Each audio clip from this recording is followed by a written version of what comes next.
వెళ్ళిన పనేమైంది? ఎంక్వైరీ చేసి యాక్షన్ తీసుకుంటా అన్నారు. మనకున్న బాధ వాళ్ళకెందుకుంటుంది? వాళ్ళు రొటీన్గానే ఆలోచిస్తారు. అమ్మకి ధైర్యం చెప్పాల్సిన వాడివి నువ్వే నిరుత్సాహపడితే ఎలా? ప్రొద్దుటి నుంచి అమ్మేం తీసుకోలేదు, నువ్వేనా చెప్పు.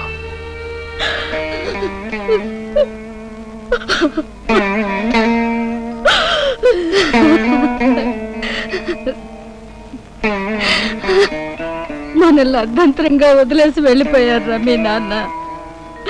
ఆ భగవంతుడు మనకి ఎందుకు ఇంత అన్యాయం చేశాడు?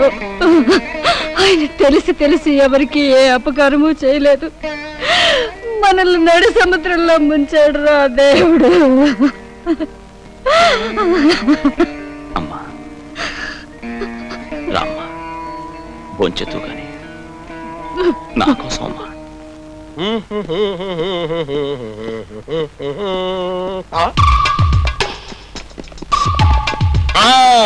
ముందు మనీ బ్యాగ్ తో పరిగెత్తుకొస్తున్నాడంటే ఖచ్చితంగా దొంగ అయి ఉంటాడు. వెనక పరిగెత్తుకొస్తున్న వాళ్ళు డబ్బు పోగొట్టుకున్న వాళ్ళు అయి ఉంటారు. ఆపదలో ఉన్న వాళ్ళని ఆదుకోవడానికి గోల్డెన్ ఛాన్స్.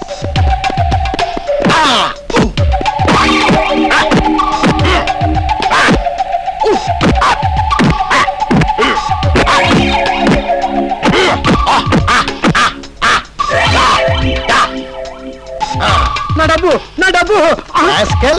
దొంగతనం చేసిన చాలక అబద్ధాలు కూడానా? ఇప్పుడు నేను నీకు ఇచ్చిన చాలరా. పోలీసులు లాఠీతో కోటింగ్ ఇస్తే అప్పుడు బుద్ధి వస్తుంది. Police police.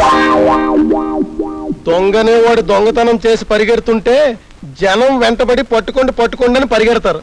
ఇక డబ్బు గలవాడు భయపడి పరిగెడుతుంటే దొంగలు వెనకబడి పట్టుకోండి నన్ను పల్టీ కొట్టిస్తారని కల్లో కూడా అనుకోలేదు. రమ్మంటున్నారు. సంఘ సేవ చేస్తే కూడా జైల్లో పెడతారని నేను ఊహించలేదు చెల్లి. చాలే. హాయ్ కామో, మీరిక్కడ? అన్నయ్య సంగతి నీకు తెలుసు కదా. మే ఐ హెల్ప్? అన్నయ్య నువ్వు వెళ్ళు, నేను తర్వాత ప్రశాంత వస్తాను. తప్పకుండా వెళ్ళమ్మా, నువ్వు ఉంటే సంఘ సేవలో నాకు టెన్షనే. Hello, may I help you?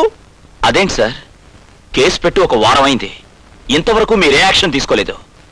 హంతకుడు ఎవరో తెలిసి కూడా అరెస్ట్ చేయలేదు. ఎవరి మీద యాక్షన్ తీసుకోవాలి? లచ్చన్న మీద. లచ్చన్న? రాచకొండ లచ్చన్న?